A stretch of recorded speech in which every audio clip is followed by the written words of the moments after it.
Sveiciens visiem! Šodien gribu jūs iepazīstināt ar projektu 375-2.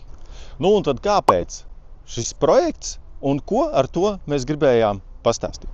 Tātad minerālai pigmenti jau vairāk kā 20 gadus un pigmentu toņu palete ir veidota uz minerālo dekoratīvo apmetumu bāzes, bet ļoti bieži ir jautājumi, kā tad ir ietonēt citas javas, kā tas izskatīsies, kādu toni mēs sasniegsim, un tā ir tikai viena daļa no visa procesa.